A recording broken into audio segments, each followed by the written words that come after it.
नमस्कार दोस्तों, आप सभी का स्वागत है आचार्य पवन यूट्यूब चैनल पर। और हम एक नई सीरीज शुरू कर रहे हैं आज से इस चैनल पर। जो भी अचीवर्स हैं, जिन्होंने अपने लाइफ में कुछ अचीव किया है और उनके लाइफ के एक्सपीरियंस से हमें क्या सीखने को मिल सकता है, तो आज का जो ये वीडियो होने वाला है इसी के ऊपर बेस्ड है। और आज जो हमारे साथ शख्सियत हैं वो डॉक्टर अभिनव जी हैं, जो एम्स दिल्ली से MBBS पास आउट हैं और उन्होंने अपने टाइम पर बायोलॉजी का ओलंपियाड में भी गोल्ड मेडल हासिल किया था। तो काफ़ी कुछ उनसे सीखने के लिए होगा हमारे पास आज। तो हम कुछ क्वेश्चंस उनसे करने वाले हैं और उन क्वेश्चंस के जवाब वो अपने एक्सपीरियंस के आधार पे देंगे। और ये क्वेश्चंस वही हैं जो आप मेरे यूट्यूब चैनल पर लगातार पूछते रहते हैं। मैं चाहता हूँ कि उन क्वेश्चंस का किसी एक्सपर्ट से ही जवाब मिलना चाहिए जो उस विषय का खास एक्सपर्ट हो। तो इसी श्रृंखला में आज हमारे साथ डॉक्टर अभिनव मौजूद हैं। थैंक यू, आपका बहुत बहुत स्वागत है हमारे यूट्यूब चैनल पे। Thank you so much. पहला सवाल मैं ये जानना चाहता हूँ, बल्कि मेरे चैनल के माध्यम से कई पेरेंट्स और कई स्टूडेंट्स जानना चाहते हैं कि बहुत से प्री डिसाइडेड स्टूडेंट्स हैं, उन्होंने डिसाइड कर रखा है कि मुझे MBBS करना है, उनके पेरेंट्स ने डिसाइड कर रखा है। फिर कुछ स्टूडेंट्स 9th क्लास से स्टार्ट कर देते हैं तैयारी करना, कुछ स्टूडेंट्स 11th से करते हैं तैयारी करना। आपके अनुसार बच्चे को कब, अगर वो प्री डिसाइडेड है कि मुझे MBBS करना है, तो उसे प्रिपरेशन कब से शुरू कर देना चाहिए अकॉर्डिंग टू यू? देखो सर, पर्सनली अगर मैं बताऊं, मैंने प्रिपरेशन अपनी 11th क्लास में स्टार्ट की थी। 10th क्लास तक ना तो मेरा डिसाइडेड था और ना ही मेरे को कुछ एज सच कोई नॉलेज थी कंपटीशन की। तो मैंने 11th में स्टार्ट की थी एंड 11th में ही मुझे काफ़ी मुश्किलें आई थी। अगर मैं बताऊं, एटलीस्ट शुरू के 6 महीने मुझे कोप करने में मुश्किल लग गया था कि भाई जो यहाँ के कंपटीशन ओरिएंटेड बच्चे थे उनसे आगे निकलना बहुत मुश्किल था। तो मुझे 6 महीने के बाद जब कुछ समझ में आना शुरू हुआ एंड 1 साल लग गया मुझे अपनी पहचान बनाने में और धीरे धीरे क्लास के टॉपर्स में अपना नाम शामिल करने में।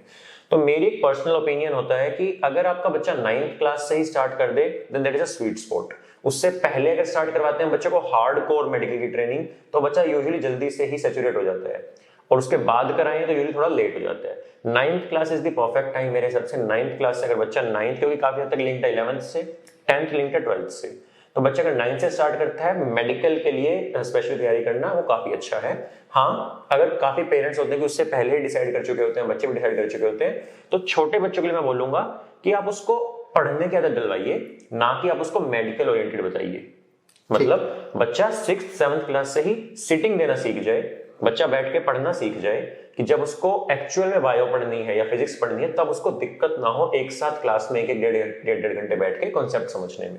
और कुछ ओलंपियाड्स वगैरह के एग्जाम्स देते रहने चाहिए जिससे उसको एग्जामिनेशन हॉल का कम से कम एक्सपीरियंस हो। एग्जामिनेशन तो सर, कंपटीशन एग्जामिनेशन जितना जल्दी हो सके, जितना अर्ली स्टार्ट बच्चे को मिलेगा कंपटीशन का टेस्ट डेवलप करने का, वो उतना अच्छा है। तो एग्जाम्स तो बच्चा जितना जल्दी हो सके उतना जल्दी शुरू करे, पढ़ना भी बच्चा शुरू कर दे जल्दी। लेकिन मैं बात करूं medical oriented, strict medical oriented पढ़ाई, वो 9th क्लास से। लेकिन हाँ, कंपटीशन लेवल का पढ़ना, MCQ की तैयारी करना, ओलंपियाड्स देना, वो जितना जल्दी हो सके उतना जल्दी शुरू हो जाना चाहिए, वो उतना ही हेल्प करेगा बच्चे में। अच्छा अभिनव सर, फिर मुझे एक बात बताइए कि जैसे बच्चे ने 11th के समय स्टार्ट किया, हम दोनों मान के चलते हैं, आप कह रहे हैं कि अगर बच्चे का प्री डिटरमाइंड है तो थोड़ा बहुत उस 9th से सब्जेक्टिव पढ़ाई करना स्टार्ट कर दे, जैसे आपने 11th से स्टार्ट किया।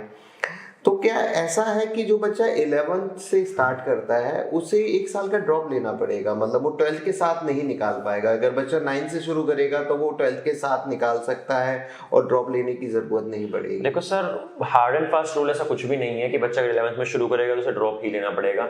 मैं अपना पर्सनल एग्जांपल तो मैंने 11th से शुरू किया, बट 12th के साथ ही मैंने एम्स दिल्ली निकाला और गोल्ड मेडल मेरा 12th के साथ ही आया, तो मुझे ड्रॉप नहीं लेना पड़ा था। ठीक। लेकिन yes, in most of the cases अगर बच्चा 9th क्लास से पढ़ रहा है then there are higher chances कि वो 12th के साथ ही निकाल लेगा, क्योंकि उसको 4 साल का एक्सपीरियंस है, उसने पता नहीं कितने हजारों टेस्ट दे दिए होंगे, उसने ओलंपियाड्स दिए होंगे, उसको कंपटीशन का टेस्ट पता है। लेकिन बच्चा 11th से स्टार्ट कर रहा है, काफी हाई चांस है कि बच्चा फर्स्ट अटेम्प्ट में ना निकाल पाए, तो उसको ड्रॉप लेना पड़ सकता है।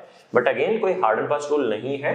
हाँ, चांसेस हैं कि अगर आपको चाहिए कि बच्चा फर्स्ट अटेम्प्ट में ही निकाल ले तो 9th क्लास से स्टार्ट करना थोड़ा बेटर रहेगा मेरे ओपिनियन में।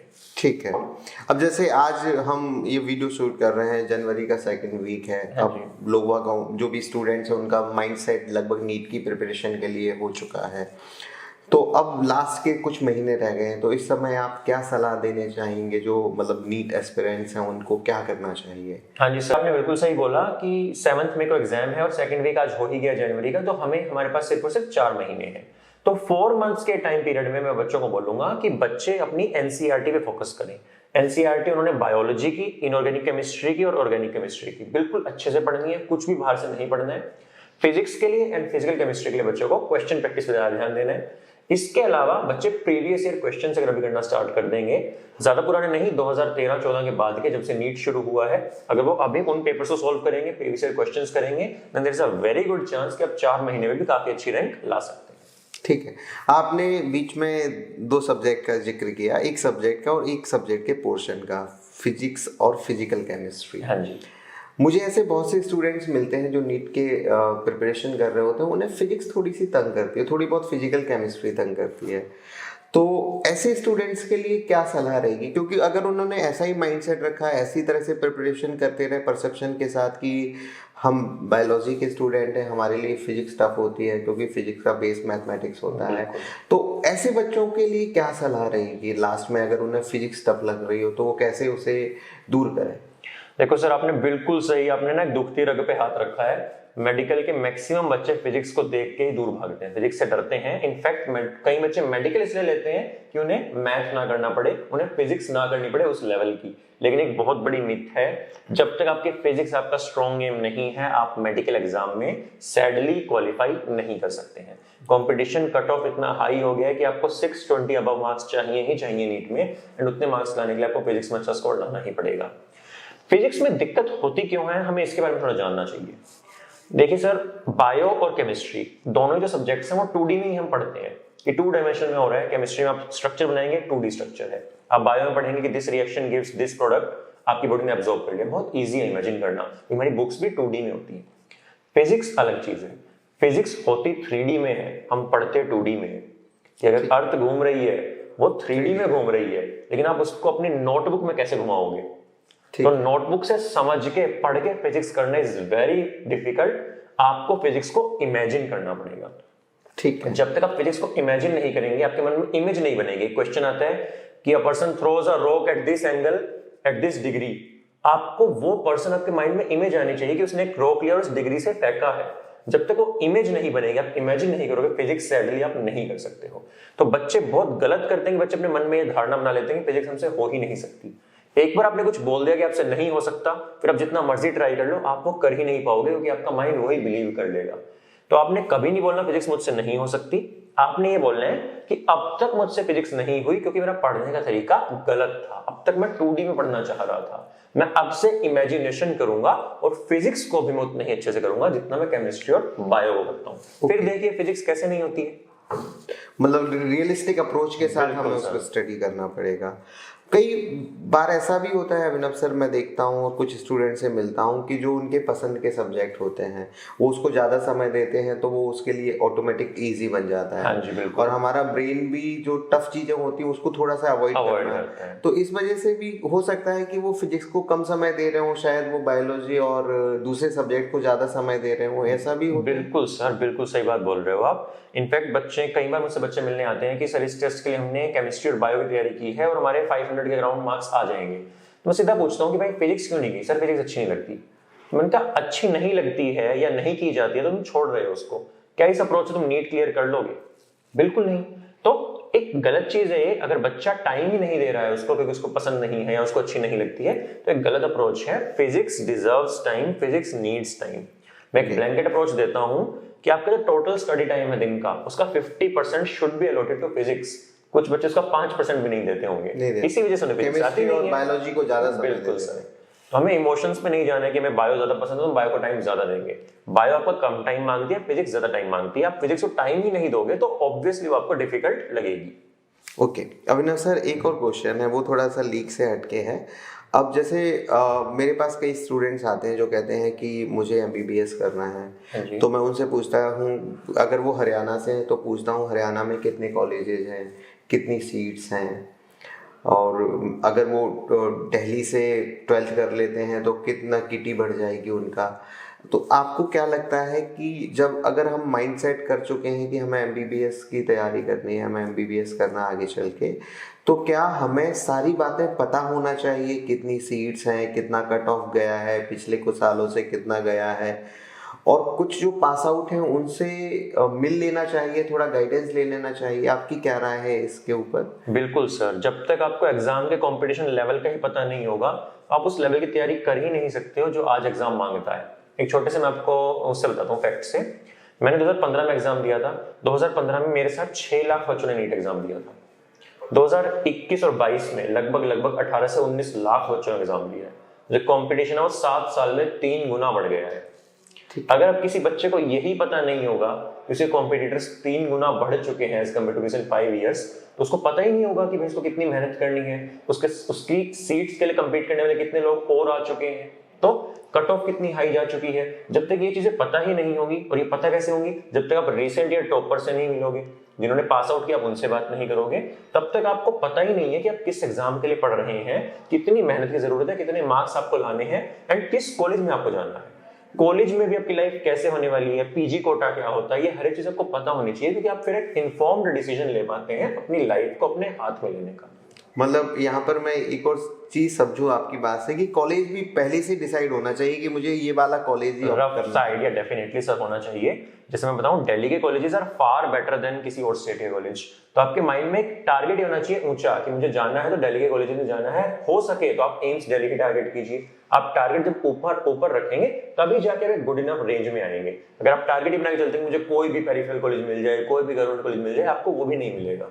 आपको टारगेट हमेशा ऊंचा रखना पड़ेगा, एंड उसके लिए आपको पता होना चाहिए कि फायदा क्या है एक अच्छे कॉलेज का। एक और क्वेश्चन बहुत आता है अभिनव सर कि जैसे बच्चा नीट की प्रिपरेशन कर रहा है, नीट के हिसाब से वो 720 को मार्क्स के कई टेस्ट दे रहा है, 11th में भी 12th में भी, तो वो इतना ज़्यादा इंडल्ज होता है इन सब चीज़ों में, कहीं सीबीएसई तो नहीं पिछड़ जाती उससे? जैसे उसके सीबीएसई में 12th क्लास में कहीं मार्क्स कम, ऐसा भी परसेप्शन है। पेरेंट्स कहते हैं पहले एक बार 12th कर ले बच्चा, फिर इससे प्रिपरेशन कराएंगे। इस पे भी सर आपने मतलब बिल्कुल ही बिल्कुल बुल्स आई पे हिट किया है।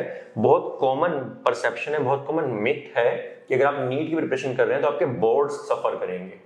मैं हमेशा पेरेंट्स को बोलता हूँ कि बोर्ड्स अगर यहाँ पे हैं, नीट उससे एक नहीं 2 स्टेप ऊपर है। बोर्ड्स में आपकी सीबीएसई एनसीईआरटी पूछती है, नीट में एनसीईआरटी से डिराइव्ड क्वेश्चंस पूछे जाते हैं। जब तक आपकी एनसीईआरटी बिल्कुल क्रिस्टल क्लियर नहीं होगी आप नीट के क्वेश्चंस कर ही नहीं सकते हो।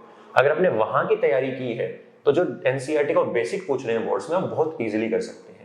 इनफैक्ट मेरे 12th में हर एक सब्जेक्ट में स्ट्रेट स्कोर 95 रहा था। फिजिक्स, केमिस्ट्री, बायो, इंग्लिश चारों में मैंने 95 आउट ऑफ 100 स्कोर किया था, सिर्फ और सिर्फ नीट की तैयारी करके।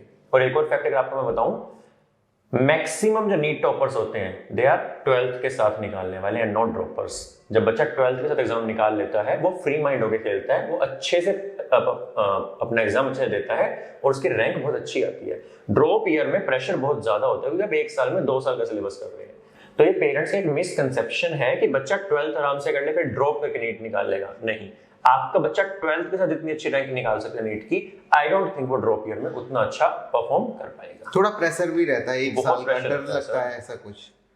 ठीक है। अच्छा, एक आज के टाइम के हिसाब से एक क्वेश्चन और बहुत से स्टूडेंट्स पूछते हैं कि अब जैसे बहुत सारे ऑनलाइन ऐप्स अवेलेबल हैं, वो वहाँ पे जाके पढ़ाई कर सकते हैं, कंपैरेटिवली सस्ते भी होते हैं और प्री रिकॉर्डेड लेक्चर्स भी मिल जाते हैं, डाउट्स भी हो जाते हैं। तो किस तरफ जाना चाहिए स्टूडेंट को? ऑनलाइन स्टडी की तरफ ही जाना चाहिए या फिर अभी भी रेगुलर क्लासेस जैसे चलने लगे हैं हमारे यहाँ पर, तो उन्हें रेगुलर क्लासेस की तरफ जाना चाहिए? सर पर्सनली आई गेस मैं इसे काफ़ी अच्छा आंसर कर सकता हूँ क्योंकि मैं ऑनलाइन भी टीच करता हूँ, मैं ऑफलाइन भी टीच करता हूँ। अभी मैं full time online and offline teaching दोनों कर रहा हूँ। अगर सबसे बड़ा डिफरेंस आपको मैं बताऊँ ऑनलाइन और ऑफलाइन में, online is a one way street. आप सिर्फ और सिर्फ बोल रहे हैं, आप ये नहीं देख रहे कि सामने वाला उसको कैसे ले रहा है, क्या वो सुन भी रहा है या नहीं, उसको समझ में आ भी रहा है या नहीं। आप इस इंफॉर्मेशन के साथ चलते हैं कि हाँ मेरी बातें समझ में आ रही होंगी। जबकि ऑफलाइन में आप बच्चों को सामने बैठ के देखते हो तो आप उनकी बॉडी लैंग्वेज पढ़ लेते हो कि बच्चे अभी हल्का सा बोर होना शुरू हो गए हैं, तो आप तभी एक जोक क्रैक कर दोगे, आप टॉपिक को दोबारा समझा दोगे, आप थोड़ा इंटरेस्टिंग हो जाओगे। तो ऑफलाइन में जो कम्युनिकेशन है वो काफी अच्छी होती है, इसीलिए जो ऑफलाइन का हमारा इंटरेक्शन है वो काफी बेटर होता है एज कम्पेयर टू ऑनलाइन। तो मेरी पर्सनल चॉइस है कि अगर ऑफलाइन बच्चा पढ़ेगा तो ही वो well and good marks achieve कर पाएगा। ऑनलाइन में सेल्फ स्टडी करके नीट जैसा एग्जाम निकालना उन बच्चों के लिए, इनकी एज काफी छोटी है। ऑनलाइन जो नीट एग्जाम के बच्चे हैं 16, 17, 18 साल के बच्चे होते हैं। इस एज में बच्चा यूजुअली ऑनलाइन को ढंग से नहीं यूज करता है और वो कहीं ना कहीं किसी और रास्ते पे निकल ही जाता है। माई पर्सनल प्रेफरेंस इज बच्चा अगर ऑफलाइन पढ़ रहा है तो आई गेस उसके सक्सेस के चांसेस ज्यादा हाई हैं। एक और क्वेश्चन है और ये अंतिम क्वेश्चन है आज के कॉन्वर्सेशन का। कुछ छोटे शहरों में अच्छे इंस्टीट्यूट हैं जो वहाँ के खुद सेल्फ मेड इंस्टीट्यूट्स हैं, वहाँ पे भी अच्छी प्रिपरेशन होती है, लेकिन कुछ पेरेंट्स का परसेप्शन होता है कि उन्हें ब्रांडेड में जाना है, कोटा, चंडीगढ़ या दिल्ली जाना है। अगर अच्छी फैसिलिटी, अच्छे टीचर्स अवेलेबल हैं लोकल शहर में, वहाँ प्रिपरेशन करना ज़्यादा बेटर है या कोटा, दिल्ली, चंडीगढ़ की तरफ भागकर प्रिपरेशन करना ज़्यादा बेटर है? सर इसमें मैं ना दोबारा वही बात बोलूंगा कि आपका बच्चा काफी छोटा है, 15, 16, 17 साल की उम्र में अगर बच्चा किसी और शहर में जा रहा है, आपकी केयर से निकल के जा रहा है। बहुत सारे बच्चे होंगे जो पहली बार घर से निकलेंगे, मोर ऑफन देन नॉट वो बच्चा कहीं ना कहीं किसी और गलत संगति में पड़ेगा ही पड़ेगा। आई डोंट थिंक मैक्सिमम बच्चे इतने मैच्योर होते हैं कि उन्हें पता होगा कि क्या हमारे लिए अच्छा और क्या हमारे लिए बुरा है। इसीलिए आप आए दिन न्यूज सुनते हैं कि कोटा में इतने स्टूडेंट्स ने ये कर लिया, इतने स्टूडेंट्स ये कर रहे हैं, ड्रग्स का ये हाल चल रहा है। एंड सच है बहुत ज्यादा। ये हम लोग क्या करते हैं, बड़े ब्रांड्स के चक्कर में हम सिर्फ टॉपर लिस्ट देखते हैं कि टॉप 1, 2, 3 इंस्टीट्यूट है तो ये इंस्टीट्यूट अच्छा है, लेकिन उसके पीछे टोटल नंबर ऑफ स्टूडेंट्स कितने हैं वो कोई नहीं देखता। सिलेक्शन रेशियो देखना चाहिए हमें। अगर कोई भी कोचिंग इंस्टीट्यूट हमें सेलेक्ट करना है, अगर किसी इंस्टीट्यूट में 90,000, 1 लाख बच्चे जा रहे हैं और उसके अगर 1,000, 2,000 बच्चे निकल भी रहे हैं, तब भी उसका 1 या 2% सिलेक्शन रेशियो हुआ। वहीं अगर आपके शहर में कोई इंस्टीट्यूट है जिसमें बच्चे ही 100 या 200 हैं, लेकिन उसमें से हर साल 50-60 बच्चे निकल रहे हैं, तो आपका रेशियो 33% के अराउंड हुआ है, which is way better than any other institute. क्योंकि उस छोटे इंस्टीट्यूट में कम बच्चे होने की वजह से आपको पर्सनलाइज्ड अटेंशन मिलेगी, आपकी प्रॉब्लम को सुनने वाला कोई होगा, जल्दी हल करने वाला कोई होगा, एंड सबसे बड़ी बात आपके पेरेंट्स आपके साथ होंगे। एंड पेरेंट्स से बड़ा support system I don't think इस दुनिया में कंपटीशन एग्जाम जितने प्रेशर को हैंडल करने के लिए कोई और दे सकता है। Thank you very much doctor Abhinav, आप हमारे साथ जुड़े और जो भी हमारे चैनल पे क्वेरीज थी, खास तौर पे जो नीट के एस्पिरेंट्स बच्चों की उनकी क्वेरीज को आपने सॉल्व किया। तो साथियों, आप अगर डॉक्टर अभिनव से जुड़ना चाहते हैं और अगर आप भी डायरेक्ट उनसे कुछ सवाल करना चाहते हैं तो आप आई बटन है उस पर जा सकते हैं, और डिस्क्रिप्शन में भी डॉक्टर अभिनव पवार के जो चैनल है, यूट्यूब चैनल है, उसकी लिंक अवेलेबल है, तो आप उस लिंक पर भी क्लिक करके सर के चैनल पे जा सकते हैं। आप हमारे चैनल से जुड़े, हमारा इंटरव्यू देखा, आपका बहुत बहुत शुक्रिया। आप चाहें तो इस वीडियो को लाइक कर सकते हैं, शेयर कर सकते हैं। Thank you very much. Thank you so much sir.